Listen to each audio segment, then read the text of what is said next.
What's up, everybody? Welcome back. Yes, we are back with another episode of the PHDJ Podcast. I'm one of your hosts, Joe Bunn. On the other end, my man.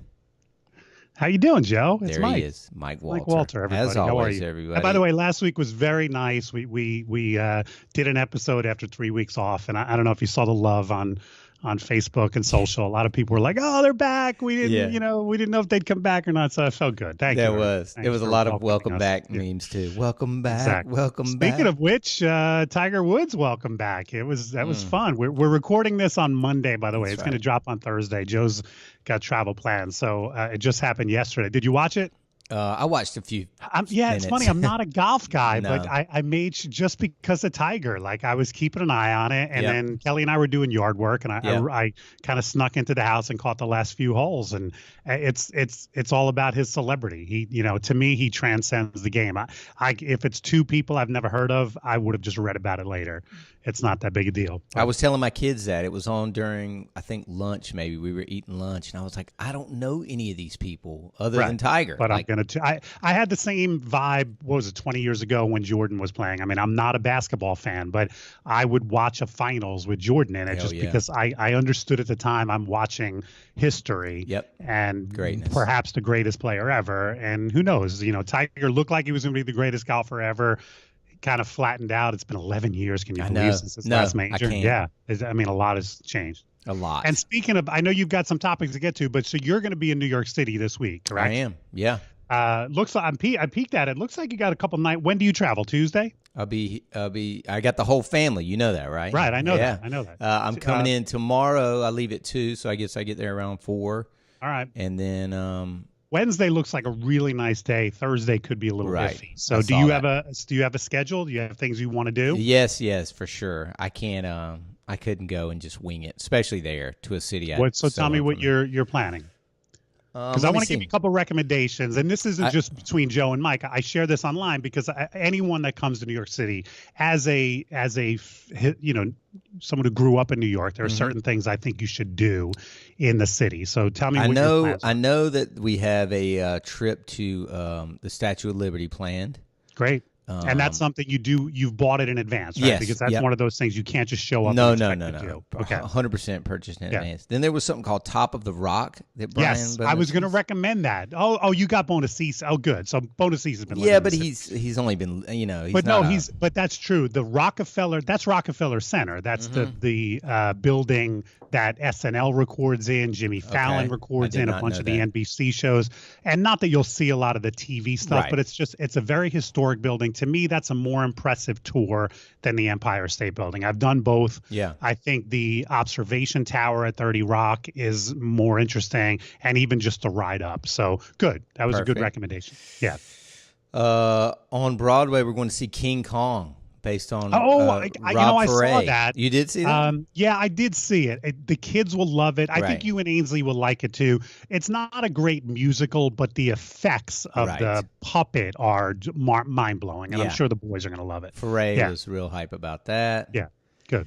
I have a 3-hour appointment at this underground Nike lab that's sanctioned by Nike, where you build your own shoe. Yeah, okay. I'm not a sneaker guy, so I wouldn't have that. And then that's about it, man. I mean, we're only there till Friday, so we're not saying if you get a really nice day and if you have time. Yes. First of all, would you ever get on a New York City subway?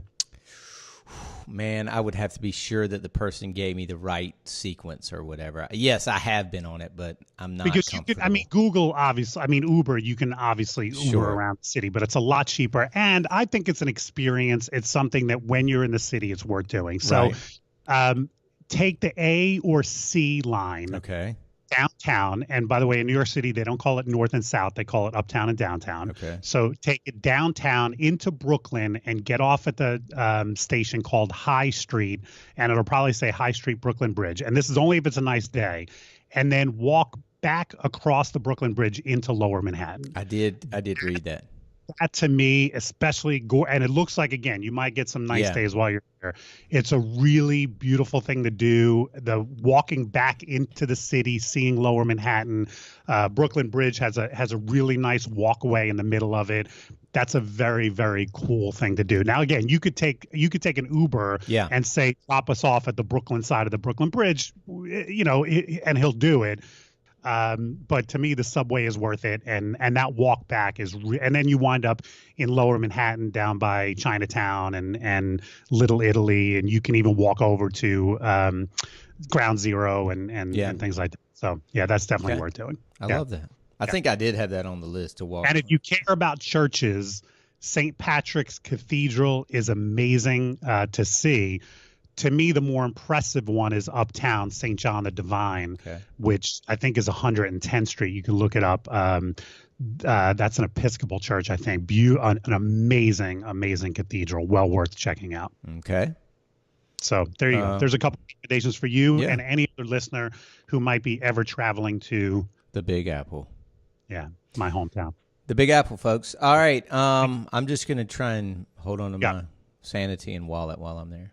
But I'm sure neither of those are going to be possible. Jungle, dude. It's not. It's a safe city. It's incredibly. I mean, obviously, don't be an asshole. Don't go into bad neighborhoods late at night. Right. Don't flash your money. But these are things any tourist should know. I mean, don't flash your money, dude. That's something that maybe you can do that down in Raleigh, but don't do it in a big city. Good point. Valid point.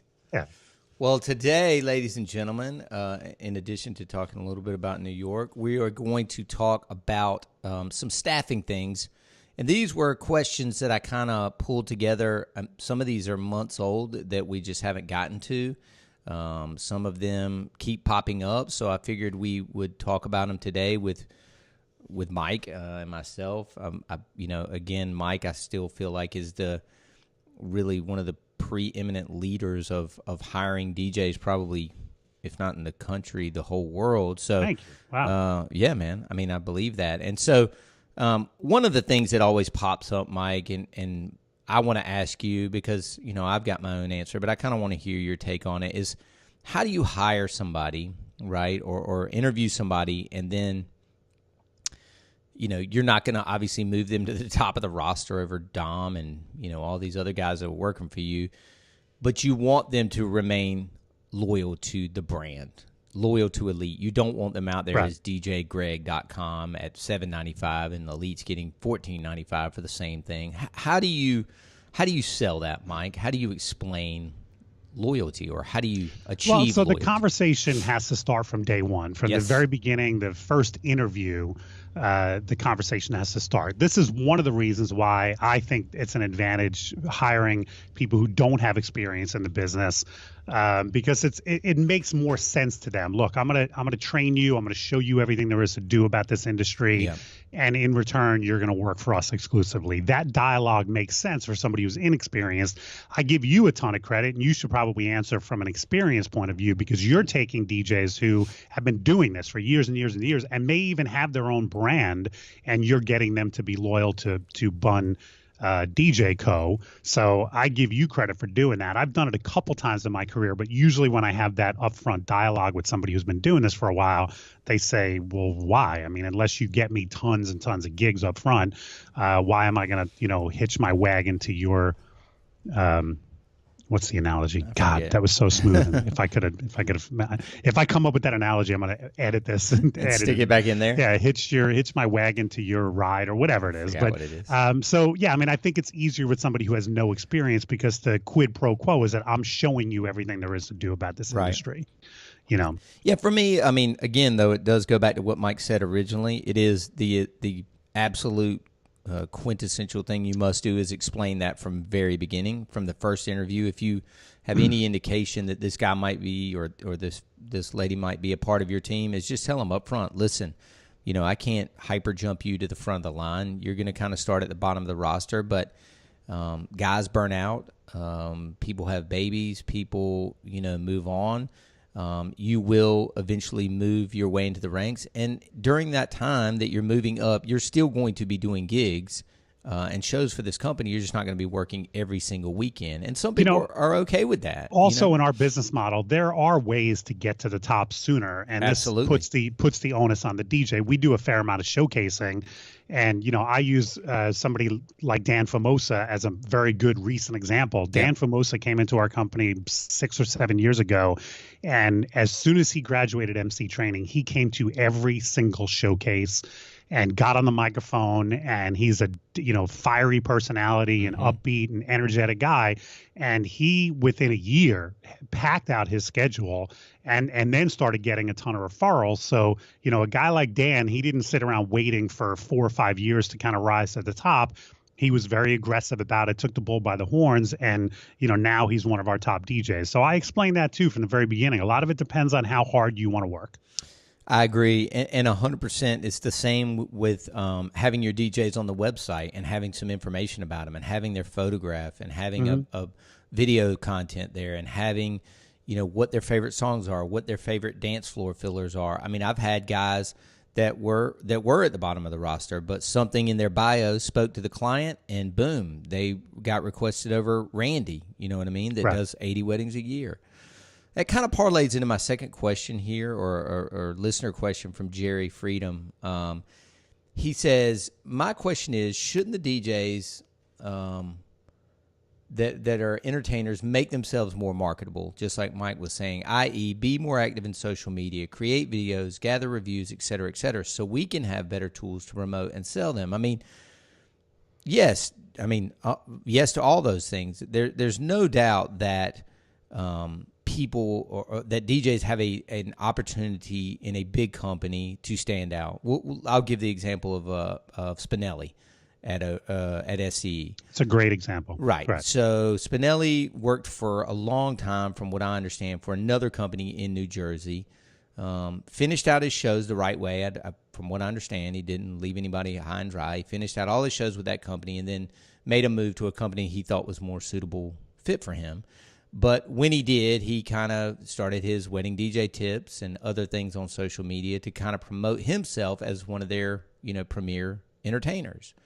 And so, yes, 100%. I think, it is part of my job as the owner to have these people on the site and so on and so forth. But it's their job to, like Mike said, show up to these showcases, show up to the wedding shows, promote themselves, do the vlogs at the beginning of the event, things like that. Mike, what is your take on this? I would agree with that, but I wouldn't, and I don't think Jerry's trying to say this, but I wouldn't put the onus completely on them. Right. Because you're the business owner, and you have to sometimes encourage guys to do this. It's not like you can just promote a guy to MC and then expect him to take care of everything. Nor should you, because I think if somebody's going to do that, then at some point they're going to ask themselves, well, what do I need Joe Bunn for? What do I need Mike Walter for if I'm doing all this other work? So, my explanation with my DJs from day one is I will meet you halfway. If you give me this effort, and I'm showing hand signals, I'm sorry for the people who are just listening to this, if you give me this incredible amount of effort, then we are going to try that hard to get you as many gigs as possible. If you give me a mediocre effort, then we're going to do the same in the office. And if you give me nothing, then you're going to do 15 jobs a year because we're not really going to be that aggressive booking you. So my upfront agreement is that we will always match your effort. And we've done that. I mean, like I said, go back to Dan Famosa. When he was showing up at every single bridal show and being aggressive, my sales team knew, man, let's get Dan's schedule booked. Let's reward him for this hard work. So it is a 50-50 thing, Jerry. You can't just expect guys to, aggressively try to get their schedule filled, because at some point, if that's all they're doing, then they're going to say, well, what do I need this guy for? Yeah, I agree.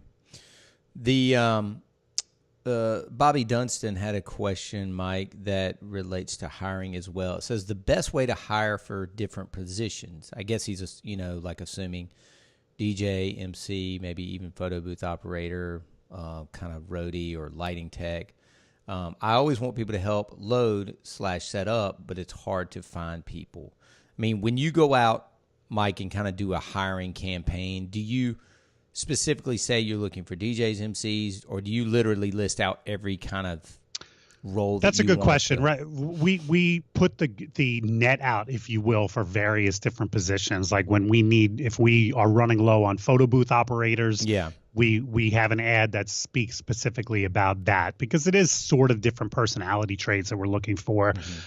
Same thing if we need a lighting tech, but you'll also find when you interview, sometimes I interview for MCs, and at that point I'm specifically looking for that outgoing kind of, gregarious personality. But if somebody comes in and they're a little bit more of a flat line, but they seem professional and they seem like they're into it, then even though I threw the net out for DJs, I might say, hey, you know what? I think you'd be a better fit as a lighting tech, or I think you might be a better fit as a photo booth operator. So I think you can advertise and recruit for various different positions. But I think I had an interview with somebody a few years ago, and while I'm meeting with them, they mentioned, this is for DJs, they mentioned photography 2 or 3 times. And I finally said, would you rather work for a photography division? And so they became an assistant with the photography division. Wow. So, part of it is having more than one role available when you hire, but then the other part is just being on your game in the interview process and maybe saying, pivoting. Okay, exactly. You pivot. It's a good word for it. Like, okay, I thought this interview would go this direction, but then based on their answers and personality, it's all of a sudden going in that direction. And I just think that that's being on your game. And when you say ad, Mike, are you saying, are you talking like digital ads, like stuff you put out on Facebook? Nowadays, yeah. We just did one last week, Craigslist, and then also Facebook ad. Gotcha. Yeah. Okay. So along that lines, my guy Icon down in South Carolina, it says the advantages, challenges that come with hiring staff. Do you hire them as an assistant and or setup guy, knowing they want to be a DJ, or do you hire them to perform a specific job? Example, I hired a young, very green, hungry, with interest guy, and his goal is to be a DJ. I brought him in wanting to train him from the ground up, as I was. He's been with me for about 8 months. He's incredible at the assistant role. However, he's starting to want to be the guy, and he's just not ready yet. So, well, how do you answer that, Joe? Because I think people, and I will answer, but I think people in the industry know my answer to that. But how do you answer that question? I mean, for us, it's different, Mike, because I never, we're a one-man show. So I never did hire somebody that I didn't think was going to be a leader of a party. You know what I mean? The lead So if guy. I move to Raleigh, and when I say I mean, let's say I'm an experienced DJ, but you don't know me. And I knock on Joe Bunn's door and I interview with you, and I check off pretty much all the boxes. I've got all the gear that you want. Yeah. Got the music. I've got the personality. Maybe I can even show you a video of me performing, and you go this. My first job for Joe Bunn is going to be as the main MC, as the headliner on an event. Yes, but it's going to be, you're still going to have to do all the things that anybody would do, the shadowing, the training. I will. Okay. Yeah. So I'm going to shadow you no matter what. And I'm Randy. Go out. How many Steve, jobs?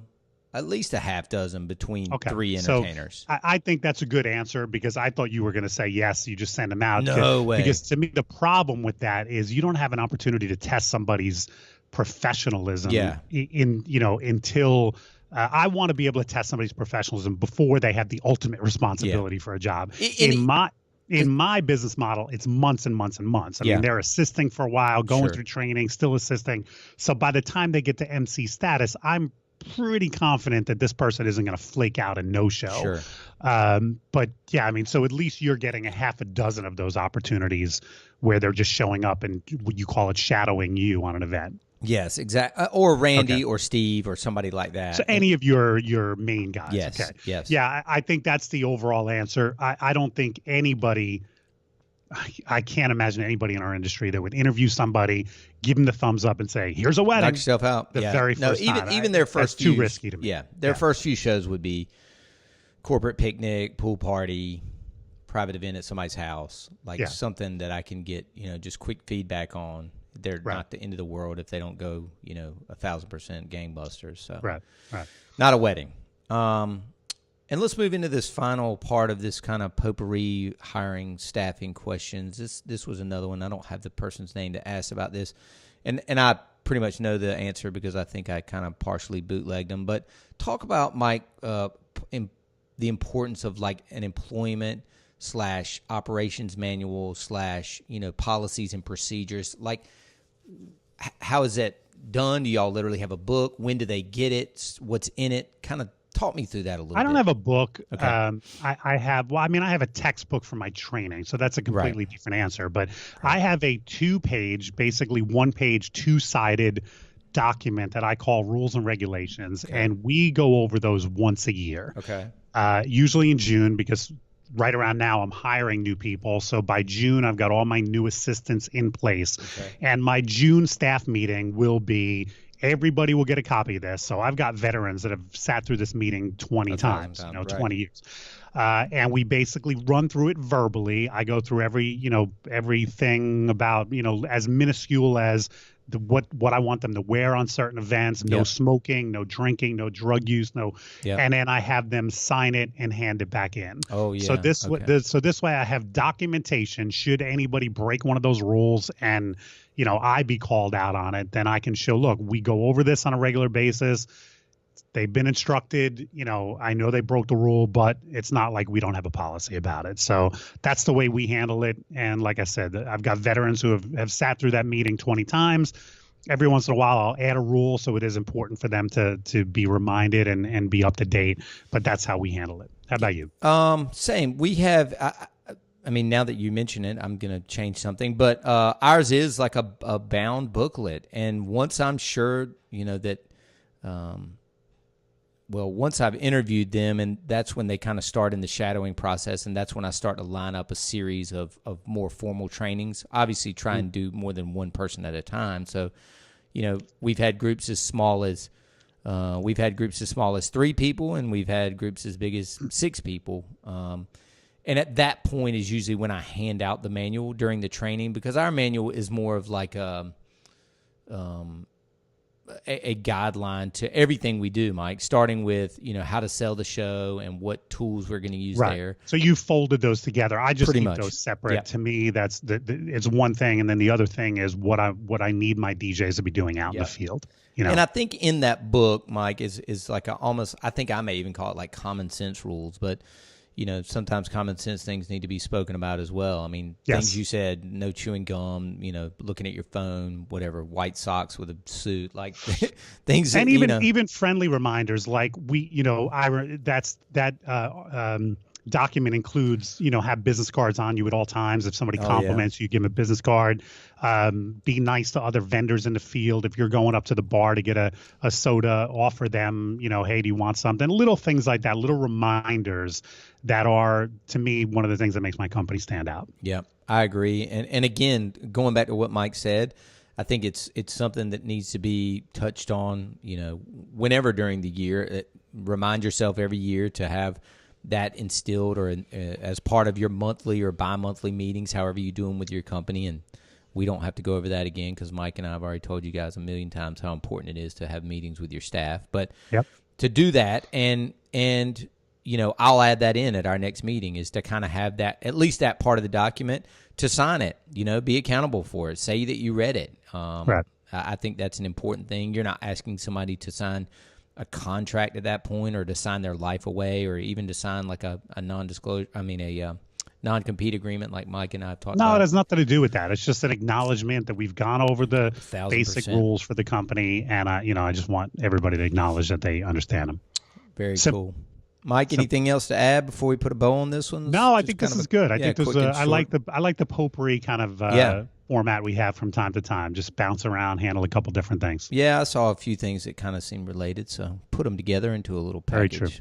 And by the way, with Joe answering some listener questions and topics, it's a good time to remind everybody, if you have anything you want to hear us discuss on a future episode, feel free to reach out to either Joe or I or both of us and let us know, because we're always looking for content, always looking for ideas. So you can, when we post the videos every Thursday, guys, you can leave them in the comments under that, and then I'll copy and paste them into this Google Doc, or you can just direct message us or email us if you have our email addresses, and we will definitely add them to the list. And eventually we get around to them, I feel like. Don't you, Mike? We do. Sometimes right away, sometimes months later, but I think we do. Yeah. Well, guys, thank you as always for listening. Well, Joe, I hope you don't get mugged in New York. I know that's your big fear. I hope you don't get mugged. I hope you don't lose a wallet anywhere or anything else. Or you know what? I'll tell you this. I'll give you a New York story. Years and years ago, I don't know why I had my checkbook with me, but I never travel with my checkbook. But I went out to a bar and I had my checkbook, And at the end of the night, it was gone. And I was like, motherfucker, what happened? I dropped it a week later. And by the way, I had stopped the checks and closed the account. A week later, I got it in the mail. Somebody said, hey, I found this in a bar in New York City. And so there are great, wonderful, nice people in New York City. Of course, Sarah. Yeah. I'm looking forward to meeting them tomorrow. Good. Hope you have a fantastic week. I hope the weather cooperates for you. Too, man. And take lots of pictures and have a great time with the family. I will. Thank you, guys, and thank you, Mike. Thanks for listening, everybody. Spreading the news. I'm leaving today. All right, Joe. Have a great time in New York. Thanks, everybody. Later. Bye.